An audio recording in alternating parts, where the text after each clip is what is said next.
दोस्तों, welcome to my channel Banarasi Guru में आपका स्वागत है। देखिए, ठंड बहुत ज़्यादा यहाँ पर घर कर रही है। अब इसी ठंड में वीडियो भी बनाना है और अब चूँकि आप लोगों का एसएससी जीडी का पेपर है, इस कारण मैं सोच रहा हूँ थोड़ा कोर्स कंप्लीट करा दिया जाए। तो दोस्तों, उसमें थोड़ी सी अगर वह देरी हो जा रही तो उसके लिए क्षमा करें। लेकिन देखिए, मेरे चैनल को आप लोग सब्सक्राइब नहीं कर रहे हैं। मेरे चैनल में सब्सक्राइबर बिल्कुल वैसे ही रुके हुए हैं। अगर ऐसी स्थिति रही, मैं इतना मेहनत कर रहा हूँ और आप लोग चैनल सब्सक्राइब नहीं करेंगे, दूसरे लोगों को भी बताइए और प्लीज़ मेरे चैनल को सब्सक्राइब कीजिए। और आप लोग क्या बेल आइकन की बटन दबा दीजिए कि मेरे नए वीडियो आते रहेंगे तो मैं आपको भेज जल्दी से पता चल जाएगा। एक बात, दूसरी बात यह है कि जो एसएससी जीडी के मैं जीएस के प्रैक्टिस सेट दे रहा हूँ, वह है उसके आंसर भी मेरे आपके टेलीग्राम चैनल में डाल चुका हूँ। उसको आप वहाँ देख लीजिएगा, उसी के अनुसार थोड़ी तैयारी कीजिए, आपको बहुत सपोर्ट मिलेगा जीएस में। मेरा अनुभव कहता है, उसी अनुभव के आधार पर मैं जीएस के क्वेश्चन निकाल रहा हूँ। अच्छा, मैं जीएस के क्वेश्चन निकालूँ या नहीं निकालूँ, मुझे कमेंट करके बताइएगा, अन्यथा मैं मैथ्स और रीजनिंग ही आपको पढ़ाते रहूँगा। धन्यवाद। देखिए आगे है, आज हम घड़ी पढ़ रहे हैं। घड़ी देखिए, घड़ी जो होती है, आपने देखा होगा घड़ी, ध्यान रखिएगा दोस्तों। कई लोग घड़ी चौकोर फकोर ये वो ऐसी पहन लेते हैं, वो घड़ी नहीं होती है। घड़ी यानी एक वृत्त के आकार की बननी चाहिए ये घड़ी, ऐसी वृत्त। कई चौकोर पहन लेते, वैसी घड़ी बेकार है। डायल इसका ऐसा होना चाहिए। देखिए, ये वृत्त एक 360 डिग्री का होता है। इसमें 12 खाने रहते हैं, आपने देखा होगा। ये 2, 3, 4, 5, 6, 8, 9, 10, 11 और 12 खाने रहते हैं। अब देखिए, इसमें 2 सुइयों का बड़ा इंपॉर्टेंट कौन है। ये छोटी सुई, इसको घंटे की सुई कहते हैं, और ये जो बड़ी सुई होती है, इसको मिनट की सुई कहते हैं। देखिए, घंटे के सुई की चाल क्या होती है, ध्यान दीजिए। पहले घंटे के सुई की चाल, घंटे के सुई की चाल, ये कितने डिग्री है, पूरा 360 डिग्री है। तो एक जो खाना है 12 से 1, ये 30 डिग्री का कोण बनाता है। एक खाना इसमें 30 डिग्री का कोण बनाता है। देखो कि 12 से डिवाइड कर दिए 360, 360 डिवाइड 12, तो ये जो एक खाना है ये कितने डिग्री का हो गया, 30 डिग्री। इस 30 डिग्री को घंटे के सुई की चाल, चाल बराबर क्या होता है, दूरी बटे समय। दूरी यानी यहां से यहां, यहां से यहां, यहां से यहां, यानी एक खाना जाने में 30 डिग्री ये दूरी होगी। और समय कितना लेता है, घंटे की सुई पहले अपन ले, तो घंटे की सुई पूरा 60 मिनट ले लेता है। कितने मिनट ले लेता है, 60 मिनट। ठीक है। अब देखिए, मिनट के सुई की चाल, मिनट के सुई, मिनट के सुई की चाल, ध्यान दीजिए। मिनट की सुई, ये 30 डिग्री पार करने में मिनट की सुई को 5 मिनट लगते हैं। कितने मिनट लगते हैं, तो मिनट के सुई की चाल होगी, काट लीजिए, 6 डिग्री प्रति मिनट। ध्यान रखिएगा, कई बार पूछता है। मिनट के सुई की चाल 6 डिग्री प्रति मिनट। और घंटे के सुई की चाल देखिए, 30/60 यानी आधा डिग्री प्रति मिनट। ध्यान दीजिए। अच्छा, दोनों की चालों का अंतर ध्यान दीजिए। दोनों क्या होता है, अगर ये जो सुइयां हैं दोनों एक ही दिशा में चलती हैं तो क्या होता है, उनकी चालों को आपस में घटाया जाता है। ध्यान रखिएगा, एक ही दिशा में चलती है तो उनकी चालों को आपस में घटाया जाता है। ध्यान रखिएगा, देखिएगा, है ना। मिनट के सुई की चाल समझे ना, कि मिनट के सुई यानी, देखिए नहीं समझ में आ रहा तो फिर से मैं एक बार आपको बता दे रहा हूं, ध्यान दीजिएगा इसमें।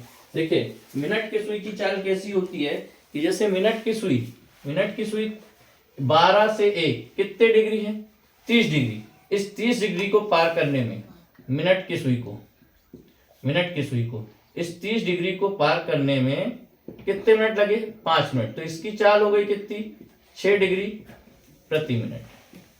ठीक है। और घंटे की सुई की चाल देखिए, घंटे की सुई, घंटे की सुई इधर से यहां आने में, ध्यान दीजिए, 30 डिग्री को पार करने में 60 मिनट लग जाते हैं घंटे की सुई को। तो इसकी चाल हो जाती है आधा डिग्री प्रति मिनट। ध्यान दीजिए। अब दोनों एक ही दिशा में चल रही, दोनों की चाल को आपस में घटाया जाता है, तो 5.5 डिग्री प्रति मिनट। 5.5 यानी 11/2 डिग्री प्रति मिनट। 11/2 का बहुत काम है आगे, इस कारण में 11/2 बता रहा था। अच्छा, अब घड़ी की सुई की 2-3 अवस्थाएं होती है जो हमेशा छोटे मोटे एग्जामों में पूछा जाता है। देखिए बच्चों, घड़ी की सुई जैसे देखिए, संपाती अवस्था, जब घड़ी की सुई एक दूसरे के, जैसे 1:05 में एक दूसरे के ऊपर होती है ना, तो इस अवस्था को हम संपाती अवस्था कहते हैं। संपाती अवस्था, संपाती अवस्था 0 डिग्री का कोण बनाती है। तो ध्यान दीजिएगा 1, 5, 2, 10, 3, 15 हर घंटे में एक बार संपाती होती है घड़ी, यानी एक दूसरे के ऊपर होती है। तो 12 घंटे में मान के चलिए 12 बार होना चाहिए, लेकिन संपाती अवस्था 12 घंटे में 11 बार होती है। ध्यान रखिएगा 12 घंटे में 11 बार संपाती होती है, एक बार नहीं होती है। ध्यान दीजिए 11 से 1 के बीच में केवल 12 बजे, 2 घंटे में एक बार, तो 11 बार संपाती होती है। 12 घंटे में 11 बार तो 24 घंटे में 22 बार। कई बार पूछ चुका है कि घड़ी के 24 घंटे में कितने बार संपाती होती है। ध्यान दीजिए विपरीत अवस्था, विपरीत अवस्था देखिए जब ये घड़ी 6 बजाती है तो ये बिल्कुल विपरीत 180 डिग्री का कोण बनाती है, विपरीत। यह भी हर घंटे में एक बार विपरीत होती है, तो यह लेकिन यह भी 12 घंटे में 11 बार विपरीत होती है। ध्यान रखिएगा इसको भी, ये 2-3 चीजें 11 घंटे में 11 बार विपरीत होती है। अब मैं इसको हटा रहा हूं, अब दूसरा देखिए आपको बता रहा हूं, घड़ी को दर्पण से जोड़ रहा हूं। ध्यान दीजिए यदि दर्पण में यदि मान लीजिए दर्पण में इसका प्रतिबिंब कैसा दिखता है उस पर आधारित सवाल बता रहा हूं, बड़ा इंपॉर्टेंट है। ध्यान दीजिए यदि घड़ी में 9:30 हो रहे हों तो दर्पण में इसका प्रतिबिंब क्या होगा। देखिए 9:30 ऐसा, ये 9:30 दर्पण में जैसे यहाँ बीच में लगाएंगे दर्पण उल्टा हो जाएगा, 2:30 बज जाएंगे। लेकिन उसको आप क्या करिए, दर्पण में निकालना है तो आप क्या करिए, बना बनाया फार्मूला है 11:60। 11:60 से घड़ी का टाइम जो है 9:30 घटा दीजिए। जैसे ही घटाएंगे तो आपको मिल जाएगा ये दर्पण का समय। दर्पण के लिए बिल्कुल एक फार्मूले में खत्म कर दीजिए घड़ी और दर्पण को। 11:60 से घड़ी का टाइमिंग बताइए, दर्पण का टाइमिंग आ जाएगा। और 11:60 से दर्पण का टाइमिंग आप घटाइए तो घड़ी का टाइमिंग आ जाएगा। ध्यान रखिएगा कई बार पूछ लेता है, तो ये दोनों चीज बड़ी इंपॉर्टेंट है। हाँ अब देखिए यहां से ध्यान दीजिएगा, घड़ी के बाद इसका देखिए जल प्रतिबिंब। ध्यान दीजिएगा जल प्रतिबिंब, जैसे 4:30 बजे हैं, ये 4:30, इसका जल प्रतिबिंब क्या हो। जल प्रतिबिंब देखिए ये ऐसा 4:30 बजे है, यहाँ ये जल में देखना है तो ये जस्ट उल्टा हो जाता है, ये ऐसा, ये 2 हो जाएगा।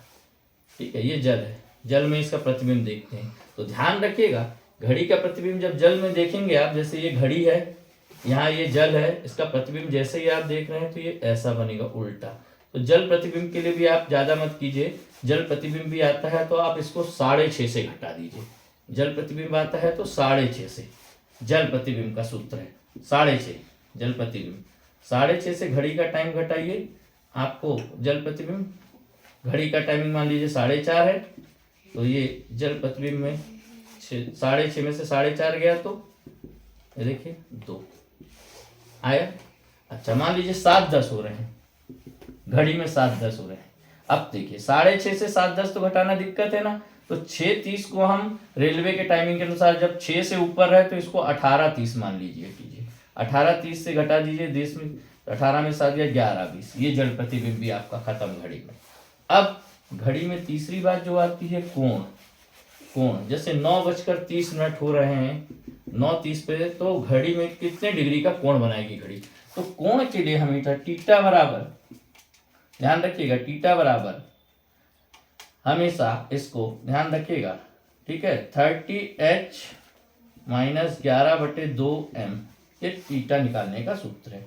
अब देखिए 30h, h यानी ये h है और ये m है, 30h यानी 30 × 9 ऋण 11/2 × 30, काट दीजिए 15, 3 9 27, 270 ऋण 165 बराबर 105 डिग्री का कोण बना। ये तो आंतरिक कोण है दोस्तों, हो सकता है कई बार 105 ऑप्शन में ना रहे तो फिर इसको 360 से घटा लीजिएगा, 360 ऋण 105, 2 कोण बनते हैं, एक आंतरिक कोण, तो ये तो बिल्कुल सही है। मान लीजिए ना रहे तो फिर इसको घटाई, 10 में से 5 गया 5, 5, 3 में से 1 गया 2, 255 डिग्री, ये भी कोण बन सकता है। 2 कोण होते हैं आंतरिक और बाह्य कोण, तो उससे उसको घटा दीजिएगा। अच्छा हमेशा छोटी से बड़ी को ही घटाइएगा, ध्यान रखिएगा। जैसे 3:30 है, मान लीजिए 3:30 पे टाइमिंग दिखाना है आपको, 3:30, तो देखिए ध्यान दीजिए, देखिए 3:30 का टाइमिंग दिखाना है तो ये देखिए 3:30, तो 30 × 3 30 दिया 90 ऋण